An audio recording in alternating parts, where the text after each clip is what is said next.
Bonjour les couples, c'est Clémentine de mariage.net et aujourd'hui j'ai très envie de vous donner un coup de pouce sur un sujet qui préoccupe beaucoup d'invités à un mariage. Comment rédiger un discours de mariage? Pourquoi cette panique? Parce que vous avez peur de parler devant beaucoup de monde? Parce que de vous dépend la partie importante du plus beau jour de la vie d'un proche? Parce que vous avez peur d'avoir un trou de mémoire? Pas de panique! Aujourd'hui, nous vous avons concocté une masterclass avec les meilleurs tips et astuces pour être au top devant les mariés et les invités de n'importe quel mariage, celui de votre frère, de votre meilleur ami ou le vôtre. Pourquoi cette vidéo? Pour deux raisons. Tout d'abord parce que nous savons que ce sujet est source de stress. Ensuite, parce qu'on est super cool, évidemment.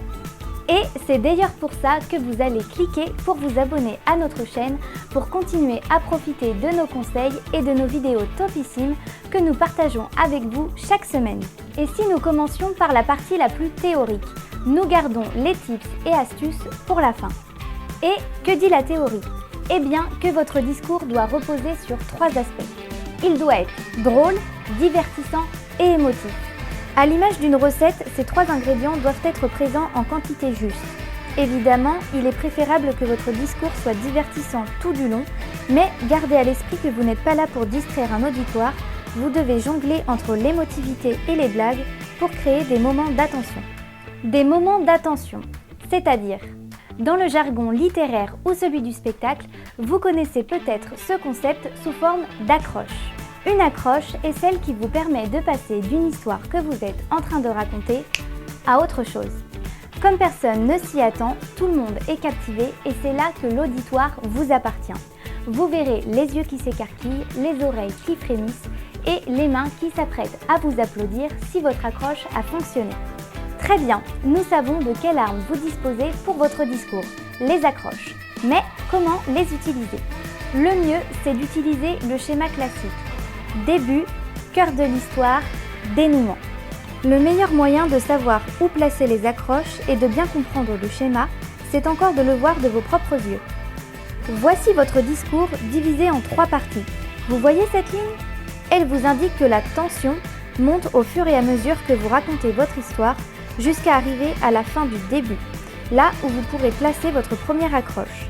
Après, vous devez détendre l'ambiance pour relaxer votre auditoire. Ce point est important car vous ne pouvez pas maintenir un public en haleine sans arrêt. Il finirait par décrocher tôt ou tard. Pour ce qui est du début, une bonne option est de raconter comment vous avez rencontré l'un des mariés ou comment ils se sont rencontrés ou encore comment ils étaient avant de rencontrer son ou sa moitié. Vous y ajoutez des anecdotes et le tour est joué. Et maintenant, place au cœur de l'histoire.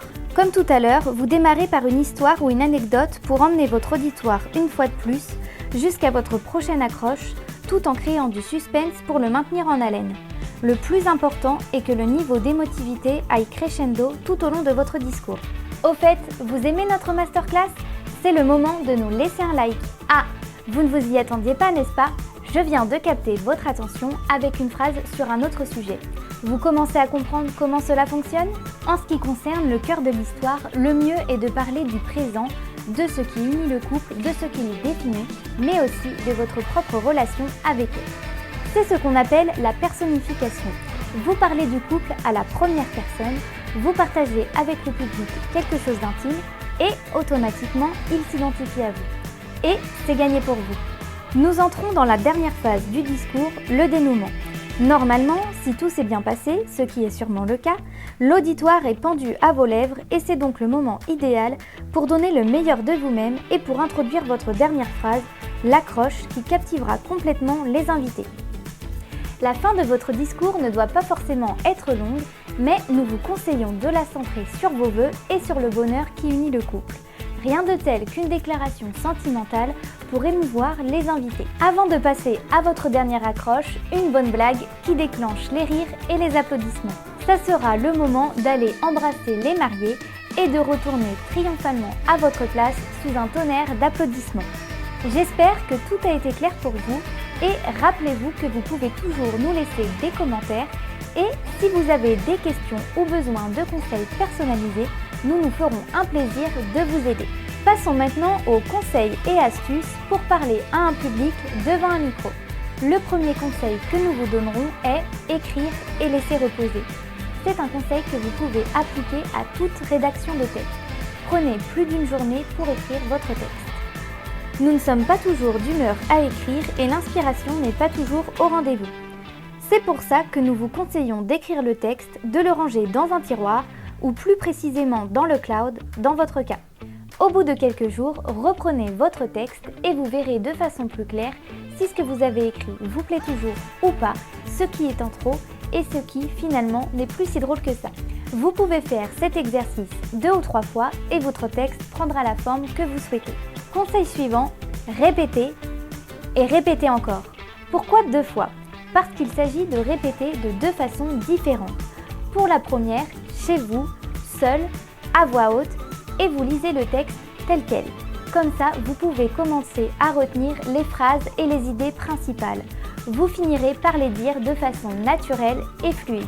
La deuxième consiste à faire une vraie répétition, c'est-à-dire chercher un public objectif. D'ailleurs, le mieux serait que ce soit un invité du mariage. C'est un bon moyen de savoir si nos accroches et nos blagues fonctionnent comme prévu. Astuce numéro 3, notre feuille est une bouée de sauvetage. Personne n'exige de vous que vous soyez un orateur professionnel ou que vous ayez une mémoire d'éléphant comme les acteurs.